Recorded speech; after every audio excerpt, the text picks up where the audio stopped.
ಮುಂದಿನ ಪೀಳಿಗೆಯ ಹಿತದೃಷ್ಟಿಯಿಂದ ಒಳ ಮೀಸಲಾತಿ ಜಾರಿಗೆ ಸಮೀಕ್ಷೆದಾರರು ಮನೆಗೆ ಬಂದಾಗ ಹೊಲೆಯ ಜಾತಿ ಎಂದು ಸ್ಪಷ್ಟವಾಗಿ ಪ್ರಾಮಾಣಿಕವಾಗಿ ನಮೂದಿಸಬೇಕು. ಸರಿಯಾದ ಜಾತಿ ಮಾಹಿತಿ ನೀಡದಿದ್ದರೆ ನಮ್ಮ ಸಮಾಜಕ್ಕೆ ನಷ್ಟವಾಗುತ್ತದೆ ಎಂದು ದಲಿತ ಮುಖಂಡ ಎಚ್.ಕೆ. ಸಂದೇಶ್ ತಿಳಿಸಿದರು. ಚನ್ನರಾಯಪಟ್ಟಣ ತಾಲೂಕು ಕಾರ್ಯನಿರತ ಪತ್ರಕರ್ತರ ಸಂಘದ ಕಚೇರಿಯಲ್ಲಿ ನಡೆದ ಮಾಧ್ಯಮಗೋಷ್ಠಿಯಲ್ಲಿ ಮಾತನಾಡಿದ ಅವರು, ಸರ್ವೋಚ್ಚ ನ್ಯಾಯಾಲಯದ ತೀರ್ಪಿನಂತೆ ಈಗಾಗಲೇ ಕರ್ನಾಟಕ ಸರ್ಕಾರವು ಒಳ ಮೀಸಲಾತಿ ಜಾರಿಗೆ ಕ್ರಮ ಕೈಗೊಂಡಿದ್ದು, ಸರಿಯಾದ ಅಂಕಿ ಅಂಶಗಳ ಕೊರತೆಯಿಂದ ಮೀಸಲಾತಿ ಹಂಚಿಕೆಯಲ್ಲಿ ಹಲವು ತೊಂದರೆಗಳು ಉಂಟಾಗಿವೆ.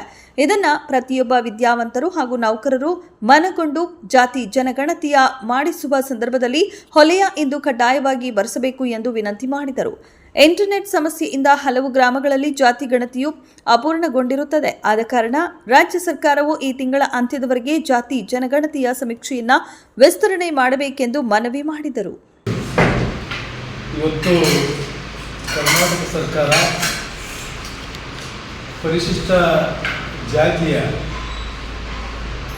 ಬರೋಂಥ 101 ಉಪಜಾತಿಗಳಿಗೆ ಅಲ್ಲಿ ಪರಿಶಿಷ್ಟ ಜಾತಿನಲ್ಲಿ ಹೊಲೆಯ, ಮಾದಿಗ, ವಡ್ಡರು, ಲಂಬಾಣಿ, ಕೊರಿಚ, ವರ್ಮ, ಸಮಗಾರ ಇಂಥ 101 ಜಾತಿಗಳು ಆ ಪರಿಶಿಷ್ಟ ಜಾತಿನಲ್ಲಿ ಬರುತ್ತದೆ.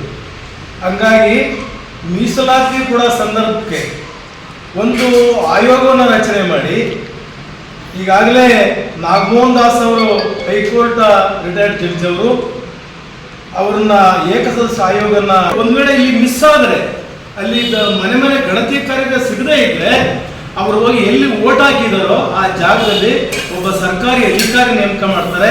ಅಲ್ಲಿ ಹೋಗಿ ಸಾಧ್ಯ ಆದರೆ ಅವರು ಕೊಡಬಹುದು. ಇನ್ನೊಂದು 21ನೇ ತಾರೀಕಿಂದ 23ರವರೆಗೆ ಒಂದು ಆ್ಯಪ್ ಬಿಟ್ಟಿದ್ದಾರೆ. ಈಗ ಅದು ಎಷ್ಟು ಮಟ್ಟಿಗೆ ಹಳ್ಳಿಯರಿಗೆ ಗೊತ್ತಾಗುತ್ತೋ ಬಿಡುತ್ತೋ ಗೊತ್ತಿಲ್ಲ, ಅಕ್ಷರಸ್ಥರಿಗೆ ಗೊತ್ತಾಗಲ್ಲ, ಅದು ಬಿಟ್ಟೆ ವಿಚಾರ. ಅಲ್ಲೂ ಕೂಡ ಅವಕಾಶ ಇದೆ. ಒಟ್ಟು 3 ದಾರಿಗಳನ್ನು ಕಂಡುಹಿಡಿದಿದ್ದಾರೆ ಸರ್. ಇಲ್ಲಿ ವಿಶೇಷವಾಗಿ ಹಳ್ಳಿಗಾಡಿನ ಜನ ಏನಿದ್ದಾರೆ, ವಿಶೇಷವಾಗಿ ಈ ವಿದ್ಯಾವಂತರು PUC ಡಿಗ್ರಿ ಓದ್ತಿರೋಂಥ ವಿದ್ಯಾವಂತರು ಏನಿದ್ದಾರೆ, ಅವರು ಸಡನ್ ಆಗಿ ವಲಯ ಅಂತ ಹೇಳಲಿಕ್ಕೆ ಮುಜುಗರ ಪಡ್ಕೊಳ್ತಾ ಇದ್ದಾರೆ. ನಾವು ಹಳ್ಳಿಗಳಿಗೆ ನೋಡ್ತಾ ಇದ್ದೀವಿ. ಇಲ್ಲಿಗೆ ನನಗೆ ಅನ್ಸೋದು ಏನಂತ ಹೇಳಿದ್ರೆ, ಇಲ್ಲಿ ಮುಜುಗರ ಪಜಿಗರ ಪ್ರಶ್ನೆ ಆಗಬಾರ್ದು. ಇಲ್ಲಿ ಕಾರಣ ಇವತ್ತೇನಾದ್ರು ಮುಚ್ಕೊಂಡು ಅಥವಾ ಆದಿ ಕರ್ನಾಟಕ, ಆದಿ ದ್ರಾವಿಡ, ಇನ್ನೊಂದು ಆದಿ ಆಂಧ್ರ ಅಂತೇನೋ ಬರೆಸಿದ್ರೆ ಇಡೀ ಸಮುದಾಯಕ್ಕೆ ಒಂದು ದೊಡ್ಡ ಚಪ್ಪಡಿ ಕಲ್ಲು ಡೆಫಿನೆಟ್ ಬೀಳುತ್ತೆ. ಯಾಕೆಂದ್ರೆ ಸರ್ಕಾರದಲ್ಲೇ ಮಾಡ್ತಾ ಇರೋ ಕೆಲಸ ಅದು ಬೇರೆ ವಿಚಾರ. ಅದು ಒಂದೇನಂತ ಹೇಳಿದ್ರೆ, ಇವತ್ತು ವಲಯ ಅಂತ ಹೇಳಿ ಇವತ್ತು ಗಣತಿದಾರರು ವಿಶೇಷವಾಗಿ ಹೋದಾಗ ಅವನ್ನ ನೀವು ವಲಯ ಅಂತ ಬರೆಸಿ, ಮದಿಗ ಅಂತ ಬರೆಸಿ ಅಂತ ಆಗಲ್ಲ. ಪಾಪ ಅವರು ಆಗ್ತಾ ಇಲ್ಲ ಕೆಲವು. ಯಾಕೆಂದ್ರೆ ಈಗಾಗಲೇ ಒಂದು ಕಾನೂನು ದೊಡ್ಡ ರಾಕ್ಷಸ ಒಂದು ಬೆಡಂಭೂತ ನಮ್ಮ ಮುಂದಿನ ಸಮಾಜ ಬಂದು ನಿಂತಿದೆ. ನಮ್ಗದು ಅರಿವಿದೆ. ನಾವು ಸುಮ್ಮನೆ ಏನಾಗುತ್ತೆ ಅಂದ್ರೆ ಎಲ್ಲರೂ ಕೂಡ ಅಲ್ಲ, ಕೆಲವರು ಪಾಪ ನಾನೇ ಕೇಳಬೇಕು, ನಾನು ಕೇಳಿದ್ನೋ ನನಗೆ ಏನೋ ಆಗುತ್ತೇನೋ, ಸಮಾಜ ಮೇಲೆ ಪರಿಣಾಮ ಬೀರುತ್ತೇನೋ ಅಂತ ಹೇಳಿ ಕೆಲವರು ಕೇಳ್ತಾ ಇಲ್ಲ ಅದನ್ನು.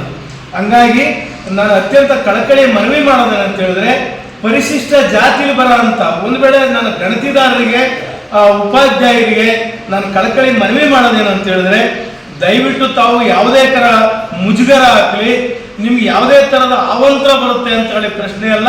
ಇದು ಒಂದು ಜನಾಂಗದ ಬದುಕಿನ ಆರ್ಥಿಕ, ಸಾಮಾಜಿಕ, ಶೈಕ್ಷಣಿಕವಾದ ಒಂದು ಪ್ರಶ್ನೆ. ಇದು ಇವತ್ತು ಸರ್ಕಾರನೇ ನಿಂತು ಒಂದು ಆಯೋಗ ರಚನೆ ಮಾಡಿ. ಇದೀಗ ನಿಮ್ಮ ಅಂಗೈಯಲ್ಲಿದೆ ಮಯೂರ ಟಿವಿ ಡಿಜಿಟಲ್ ವಾಹಿನಿ. ಹೆಚ್ಚಿನ ವಿಶೇಷತೆಗಳಿಗಾಗಿ ಸಬ್ಸ್ಕ್ರೈಬ್ ಮಾಡಿ, ಶೇರ್, ಲೈಕ್, ಕಮೆಂಟ್ ಹಾಗೆ ಫಾಲೋ ಮಾಡೋದ್ರ ಮೂಲಕ ಪ್ರೀತಿ ಹಾಗೂ ಪ್ರೋತ್ಸಾಹ ನೀಡಿ.